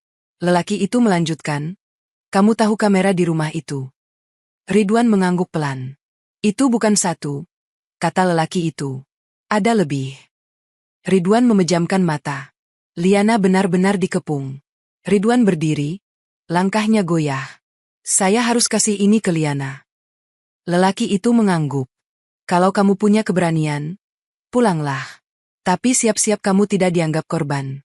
Kamu akan dianggap pelaku. Ridwan menelan ludah. Saya tidak peduli. Yang penting Arka.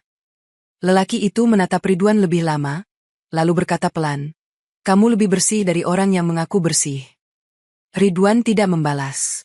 Ia menggenggam map itu seperti menggenggam batu yang membakar. Ridwan keluar dari rumah itu dengan napas terengah, bukan karena lari, tapi karena dadanya sempit. Ia berjalan cepat ke arah jalan besar, naik angkutan, lalu menuju kembali ke rumah Liana, meski ia sudah diusir. Ia tidak bisa membiarkan Liana dan Arka berdiri di tengah fitnah tanpa tahu akar permainannya. Saat Ridwan sampai di depan pagar rumah, suasana jauh lebih tegang. Ada mobil asing di dekat gerbang, ada 2 orang keamanan baru, dan ada seseorang yang memegang ponsel sambil merekam. Ridwan menunduk, menahan emosi, lalu menyebut nama Liana pada penjaga dengan sopan. Penjaga menatap curiga, lalu berbicara lewat alat komunikasi. Setelah beberapa menit, gerbang terbuka, tapi bukan dengan ramah. Ridwan dipandu masuk seperti tamu yang dicurigai. Di ruang tamu, Liana sudah menunggu. Wajahnya dingin, bukan karena benci, tapi karena terluka. Di belakangnya berdiri asisten pribadi, juga satu orang laki-laki dari perusahaan yang tadi pagi datang. Arka tidak terlihat. Ridwan menelan napas. Ia mengeluarkan map itu dan meletakkannya di meja tanpa banyak kata. Bu, ini. Liana tidak langsung menyentuh. Ia menatap map itu seperti menatap ular. Lalu ia membuka pelan. Matanya bergerak cepat membaca. Wajahnya berubah dari dingin menjadi pucat. Liana mengangkat kepala, menatap Ridwan lurus. Suaranya serak, tapi tetap mencoba tegas. Kamu bilang kamu tidak tahu. Ridwan mengangguk. Saya baru tahu hari ini. Asisten pribadi Liana menyela dengan suara sinis. Kebetulan sekali. Ridwan menahan diri. Ia tidak menatap asisten itu. Ia menatap Liana saja. Liana berdiri. Tangannya menekan dada. Napasnya patah. Jadi sejak awal kamu dikirim. Ridwan menggeleng pelan. Saya datang karena butuh kerja. Saya tidak pernah setuju jadi alat. Liana tertawa pendek yang pahit. Bukan karena lucu, tapi karena hancur. Aku bodoh. Ridwan menunduk. Suaranya pelan. Bu, saya tidak minta ibu percaya cepat. Saya cuma minta ibu lihat. Ini bukan tentang saya. Ini tentang mereka yang mau menjatuhkan ibu. Liana menggenggam map itu sampai kertasnya hampir terlipat. Matanya berkaca, tapi ia menahan. Di saat itu, langkah kaki kecil terdengar dari tangga. Arka muncul pelan. Wajahnya pucat, matanya merah, seperti habis menangis diam-diam. Begitu melihat Ridwan, Arka berhenti, seolah tidak berani berharap. Ridwan menahan napas, menatap Arka dengan lembut. Arka melangkah satu langkah, lalu berhenti lagi. Tatapannya beralih ke ibunya, mencari izin yang tidak pernah ia tahu cara memintanya.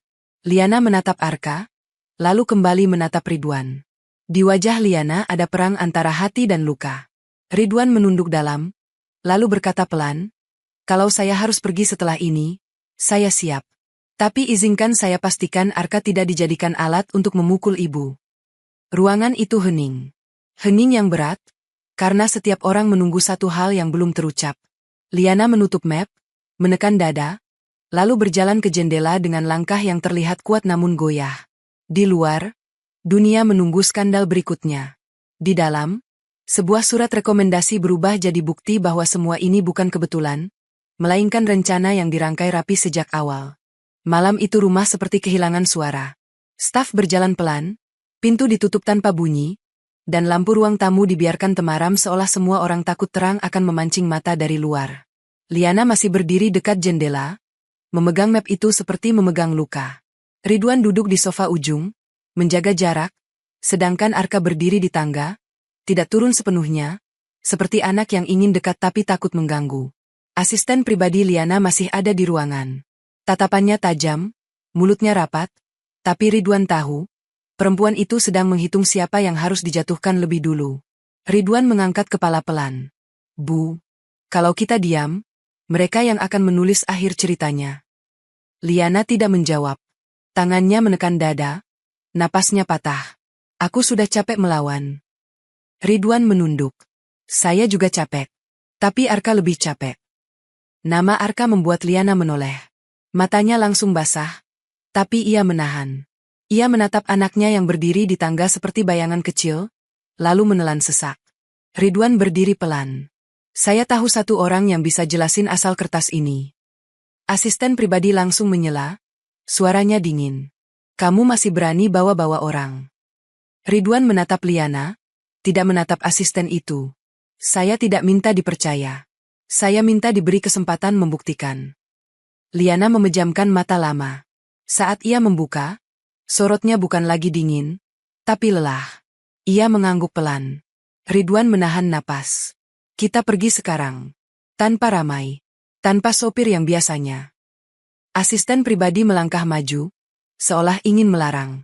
Tapi Liana mengangkat tangan, pendek, tegas. Cukup. Arka turun satu langkah. Aku ikut. Liana menatap Arka, ragu. Namun Arka sudah menggenggam ujung baju Ridwan, seperti takut ditinggal. Liana akhirnya mengangguk, lalu memeluk Arka sebentar. Pelukan itu singkat tapi kuat, seperti menahan anak itu agar tidak pecah. Mereka keluar lewat pintu samping. Ridwan memilih jalan yang tidak terlihat dari depan, melewati taman kecil. Hujan sudah berhenti, tapi tanah masih basah. Udara dingin menempel di kulit. Ridwan merasa seolah setiap langkah mereka diawasi, meski ia tidak melihat siapapun. Mobil kecil yang Ridwan sewa berhenti di sudut jalan. Mereka naik tanpa banyak bicara. Liana duduk di belakang bersama Arka, memegang tangan anaknya erat. Ridwan duduk depan, menatap jalan, berharap malam cukup gelap untuk menyembunyikan mereka dari kamera. Tempat yang dituju bukan kantor, bukan rumah mewah. Itu bangunan sederhana yang dulu disebut lelaki parubaya itu, teman lama pengasuh Ridwan. Lampunya redup. Pintu kayunya kusam. Ridwan mengetuk. Pintu dibuka pelan. Lelaki itu menatap mereka bertiga, lalu mempersilakan masuk tanpa banyak tanya. Namun begitu Liana melangkah masuk, lelaki itu terdiam sejenak, seperti baru sadar siapa yang datang. Liana menatap lelaki itu, wajahnya berubah. Ada pengenalan yang tidak ingin ia akui. Kita pernah ketemu. Suara Liana pelan. Lelaki itu mengangguk. Dulu, sebelum kamu jadi CEO. Liana memejamkan mata, napasnya terputus. Ridwan baru paham, ini bukan sekadar urusan surat rekomendasi. Ini urusan masa lalu yang Liana simpan rapat. Arka memegang tangan ibunya lebih kuat. Matanya menatap lelaki itu, takut, seolah ada bau ancaman di ingatan yang tidak utuh. Lelaki itu mempersilakan duduk. Ia mengeluarkan map lain, lebih tebal, dan menaruhnya di meja. Kamu harus dengar dari awal. Karena mereka sengaja bikin kamu lupa bagian yang paling menyakitkan. Liana menggertakkan gigi. Aku tidak lupa. Lelaki itu menatap Liana lama. Kamu tidak lupa. Kamu dipaksa menutup. Ridwan menahan napas. Ia menatap Arka, melihat mata anak itu basah. Lelaki itu membuka map dan memperlihatkan beberapa dokumen. Ada fotokopi, ada catatan tangan, ada berita lama yang dipotong. Liana menatap satu lembar, lalu tangannya gemetar hebat. Ia menekan dada, seolah jantungnya dihantam. Ridwan melihat nama pria yang sama, mantan tunangan Liana, tertulis berulang di beberapa bagian, bukan sebagai penyelamat, tapi sebagai orang yang berada di balik banyak tekanan. Liana berbisik, suaranya serak. Dia bilang dia akan jaga aku. Lelaki itu menggeleng. Dia jaga supaya kamu tidak bisa lari. Arka tiba-tiba menutup telinga. Tubuhnya gemetar. Napasnya cepat. Ridwan mendekat pelan, menuntun Arka menarik napas. Liana ingin memeluk Arka, tapi tubuhnya sendiri gemetar. Lelaki itu melanjutkan pelan, seolah bicara pada luka yang belum sembuh. Waktu itu, kamu dipaksa tanda tangan beberapa dokumen. Kamu disuruh percaya itu demi citra. Padahal itu membuat hakmu mengecil. Liana menatap lembar dokumen itu, lalu menangis. Tangisnya bukan tangis keras, tapi tangis yang keluar dari dada yang sudah lama terkunci. Ridwan menelan napas. Bu, ini bukan salah ibu. Liana menoleh cepat. Mata merah. Kalau bukan salahku, kenapa Arka takut seperti itu? Lelaki itu menarik napas panjang, lalu menatap Arka. Karena Arka melihat sesuatu dulu. Sesuatu yang membuatnya trauma. Dan kamu dipaksa bilang itu tidak pernah terjadi. Arka menggigil, lalu keluar satu kalimat yang pecah dari mulut kecilnya, seperti batu yang selama ini ia telan. Dia marah. Dia banting pintu. Ibu nangis. Liana menutup mulut, tubuhnya lemas. Ia memeluk Arka keras, menangis di rambut anaknya. Ridwan berdiri di samping, menunduk, merasa ada kemarahan yang ingin naik, tapi ia menahan. Lelaki itu mengeluarkan satu bukti terakhir. Bukan foto, bukan video, tapi catatan transaksi dan pesan yang tercetak, menunjukkan ada aliran uang untuk membeli rekaman, untuk memasang alat, untuk menyuap orang dalam rumah. Ridwan menatap nama asisten pribadi Liana yang tertulis di salah satu catatan. Dadanya dingin. Ini bukan dugaan lagi. Liana membaca dan wajahnya memucat. Tangannya menekan dada sampai ruas jarinya putih. Jadi selama ini, orang yang dekat denganku. Ridwan mengangguk pelan. Iya. Liana menutup mata. Nafasnya patah. Ia seperti baru sadar, rumah yang ia pikir tempat aman ternyata digali dari dalam. Ridwan berkata pelan, Bu, kalau bukti ini diserahkan, Mereka akan balas. Mereka akan jadikan saya pelaku. Mereka akan bilang saya kaki tangan. Liana menatap Ridwan, mata basah. Kamu masih mau? Ridwan menunduk. Saya tidak bisa lihat Arka dibawa dalam permainan ini. Liana menahan tangis, lalu menggenggam tangan Ridwan sebentar, singkat, seperti ucapan terima kasih yang tidak mampu diucap. Malam itu mereka kembali ke rumah dengan jalan berbeda. Ridwan membawa salinan bukti dalam map, sementara Liana membawa Arka yang tertidur di bahunya, lelah setelah ingatan buruk dibuka. Sesampainya di rumah, lampu depan mati. Pagar seperti dibiarkan gelap. Liana membuka pintu perlahan. Ruangan hening. Tiba-tiba lampu ruang tamu menyala. Asisten pribadi berdiri di sana, tidak sendiri. Di sampingnya ada pria mantan tunangan itu, tersenyum tipis seperti orang yang sudah menunggu lama. Di belakang mereka ada dua orang keamanan. Liana membeku. Tangannya menekan dada. Ridwan berdiri di depan, otomatis melindungi. Pria itu melangkah pelan. Kalian pergi malam-malam. Menarik. Liana menahan napas. Kamu pasang orang di rumahku. Pria itu tersenyum kecil. Aku jaga kamu. Kamu saja yang keras kepala. Ridwan menggenggam map itu lebih kuat. Pria itu melihat map di tangan Ridwan, lalu sorot matanya berubah, tidak lagi tenang. Kamu bawa apa?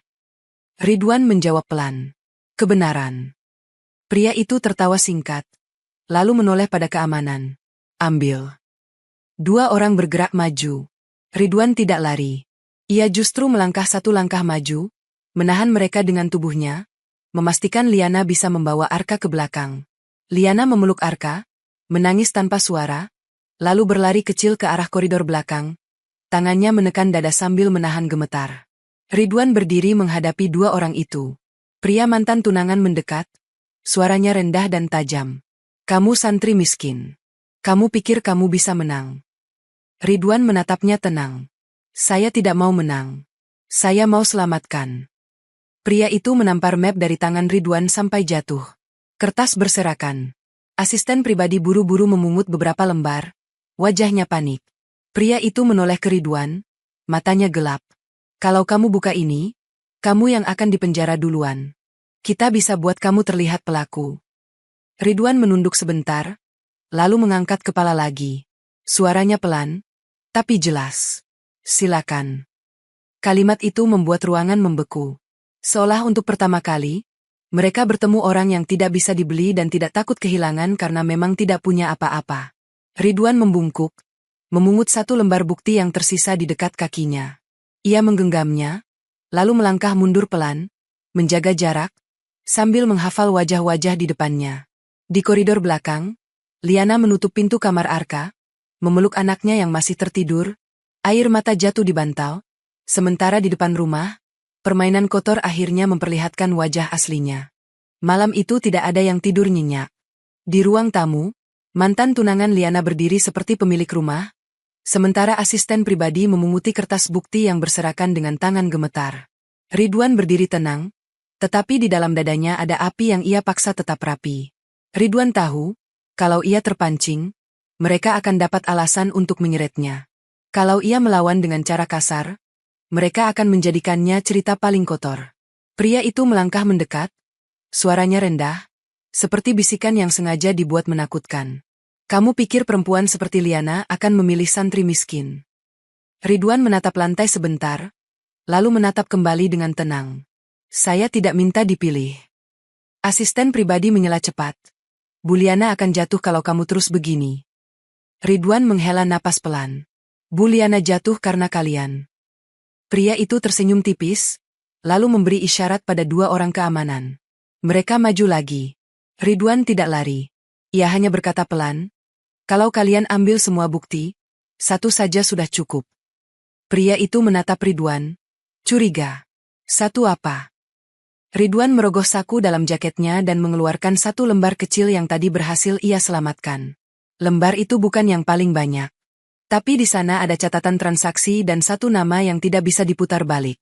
Pria itu mendadak kehilangan senyum. Ridwan melangkah mundur pelan, menjaga jarak, lalu berkata pada asisten pribadi, saya sudah kirim salinannya sebelum saya masuk pagar. Asisten pribadi memucat. Mantan tunangan itu menegang. Mereka semua tahu, sekali bukti menyebar, permainan mereka tidak lagi sepenuhnya di tangan mereka. Ridwan tidak memamerkan. Ia tidak berteriak. Ia hanya mengangkat ponsel dan menunjukkan layar yang masih terbuka pada satu pesan singkat, terkirim beberapa menit lalu. Tidak ada kata mengancam, hanya tanda bahwa Ridwan sudah bergerak. Pria itu mendekat cepat, hendak merampas ponsel. Ridwan tidak menghindar, tapi ia mengunci layar dan menyimpan kembali. Sekarang, kata Ridwan pelan, saya mau ketemu Ibu Liana. Pria itu tertawa pendek, tapi suaranya tidak lagi yakin. Kamu ini siapa? Ridwan menunduk. Tidak siapa-siapa. Di lantai atas, terdengar langkah kaki. Liana turun pelan, wajahnya pucat, matanya merah, tapi ia berdiri tegak. Tangannya menekan dada, menahan sesak, namun kali ini ia tidak mundur. Di belakangnya, Arka mengintip dari balik pagar tangga, memeluk bantal kecil, mata merah, tapi ia berusaha berani. Liana menatap pria itu dengan tatapan yang lama hilang dari wajahnya, tatapan orang yang akhirnya berhenti takut. Kamu keluar dari rumah saya? Suara Liana pelan, tapi tegas. Pria itu tersenyum, mencoba kembali menguasai. Kamu tidak bisa. Dewan di belakangku. Liana mengangguk pelan. Kalau Dewan ada di belakangmu, berarti Dewan juga akan ikut jatuh. Asisten pribadi buru-buru maju. Bu, jangan gegabah. Liana menoleh, tatapannya tajam.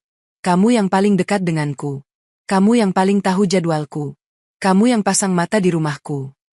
Asisten pribadi mundur setengah langkah, wajahnya runtuh, tapi masih mencoba bertahan. Saya cuma menjalankan perintah. Liana menahan napas, menekan dada lebih kuat. Aku yang selama ini terlalu percaya. Ridwan berdiri di sisi, tidak ikut menambah panas. Ia hanya memastikan Arka tetap aman di tangga. Pria itu menyadari situasi mulai lepas. Ia mengubah nada, mencoba masuk lewat jalan lain. Liana, pikirkan perusahaan. Liana menatapnya, lalu berkata lirih. Aku sudah lama pikirkan perusahaan, sampai lupa jadi ibu. Kalimat itu membuat Arka menunduk. Bahunya bergetar kecil.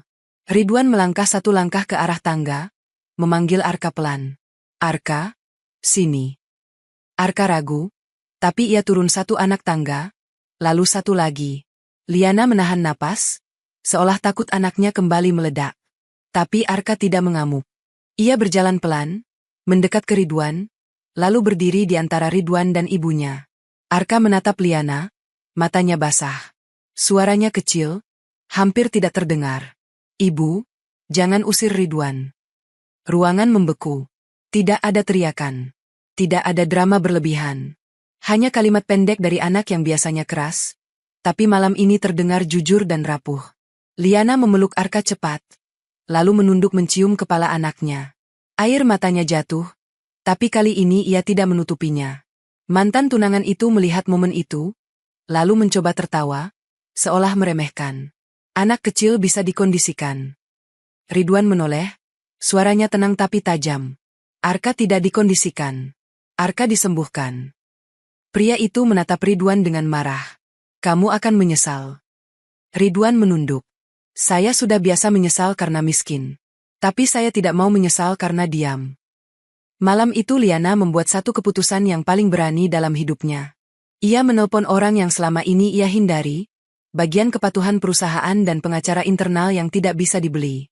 Ia menyerahkan nama, bukti, dan kronologi. Ia juga meminta pengamanan rumah diganti malam itu juga. 2 jam kemudian, rumah yang tadi terasa dikuasai orang lain, perlahan kembali jadi milik Liana. Mantan tunangan itu pergi dengan wajah keras. Asisten pribadi dibawa keluar untuk diperiksa. Tidak ada sorak-sorai. Tidak ada kemenangan yang dipamerkan. Hanya keheningan setelah badai. Ridwan duduk di musola kecil rumah itu menjelang subuh. Ia sholat pelan, lalu menunduk lama. Liana datang tanpa suara, duduk di belakang dengan jarak sopan, tidak mengganggu. Selesai sholat, Ridwan menoleh. Liana menatapnya dengan mata yang lelah, tapi lebih jujur dari sebelumnya. Aku kehilangan banyak hal malam ini, kata Liana pelan. Ridwan mengangguk. Kadang yang hilang itu memang yang membuat kita terikat. Liana menekan dada, menarik napas, lalu berkata dengan suara yang rapuh. Aku tidak mau lagi hidup dengan kebohongan. Ridwan diam, menunggu. Liana menunduk, lalu mengangkat kepala lagi. Aku tidak mau meminta kamu tinggal karena kasihan. Tapi aku juga tidak sanggup kembali sendirian. Ridwan menelan napas. Di benaknya muncul pesan pengasuh, jangan ambil yang bukan hak. Jangan jadikan luka orang lain sebagai jalan. Ridwan menjawab pelan, kalau ibu ingin saya tinggal sebagai guru. Sampai semua ini tenang. Liana menggeleng kecil, air matanya jatuh lagi. Bukan itu. Ridwan menatap lantai sebentar, lalu menatap Liana dengan adab yang dijaga. Kalau begitu, izinkan saya pulang dulu. Saya minta nasihat pengasuh. Saya tidak mau salah. Liana mengangguk. Baik. Beberapa hari berlalu. Kasus di perusahaan bergerak. Media mulai berbalik arah saat bukti keluar satu persatu. Orang yang dulu paling keras menekan Liana mulai diam, lalu menghindar. Liana tetap bekerja, tapi ia pulang lebih awal. Ia mulai memasak sendiri sekali dua kali, meski hanya sup sederhana. Arka mulai tidur lebih tenang. Ia mulai belajar tanpa merobek kertas. Ridwan kembali dari pesantren membawa satu hal yang tidak bisa dibeli. Restu dan nasihat. Pengasuh berkata, kalau niatnya menjaga, maka jalannya harus dijaga. Kalau cinta datang, jangan lewat pintu yang kotor. Masuklah lewat pintu yang benar. Malam itu, di ruang tamu yang dulu dipenuhi bisik-bisik, Liana duduk berhadapan dengan Ridwan. Tidak ada bunga mahal. Tidak ada lampu pesta. Hanya teh hangat, dan suara hujan kecil di luar. Liana menatap Ridwan, lalu berkata lirih, aku ingin memperbaiki hidupku. Aku ingin rumah ini tenang. Kalau kamu siap, aku ingin jalan yang diridho. Ridwan menunduk lama. Saya bukan orang besar. Liana menjawab pelan. Aku sudah terlalu lama hidup dengan orang yang merasa besar. Ridwan mengangkat kepala. Saya tidak mau mengikat ibu karena hutang budi. Liana menggeleng. Aku tidak butuh hutang. Aku butuh teman sujud. Ridwan menarik napas, lalu mengangkat tangan pelan. Kalau begitu, kita minta pada Allah. Arka muncul dari tangga, memegang buku tulisnya. Ia mendekat tanpa ribut, lalu menyodorkan kertas pada Ridwan. Di kertas itu, tulisannya masih berantakan, tapi jelas. Rumah. Ridwan menelan napas. Liana memeluk Arka dari samping, air mata jatuh di pipi anak itu. Arka tidak menepis. Ia justru menempel lebih dekat. Beberapa pekan kemudian, akad berlangsung sederhana di musola kecil rumah. Tidak ada panggung. Tidak ada pesta besar. Hanya beberapa saksi, doa pelan, dan wajah Arka yang tenang duduk di depan, memegang tasbih kecil. Saat Ridwan mengucap ijab kabul, suaranya tidak keras, tapi jelas. Liana menahan dada, menahan tangis, lalu tersenyum dengan cara yang selama ini hilang. Setelah selesai, Ridwan menunduk dan berdoa lama. Liana mengikuti, Arka ikut mengangkat tangan, bibirnya bergerak pelan meniru. Di luar, hujan turun tipis. Di dalam, rumah itu akhirnya punya napas yang tidak lagi dipaksa, dan langkah yang tidak lagi dikejar oleh kamera.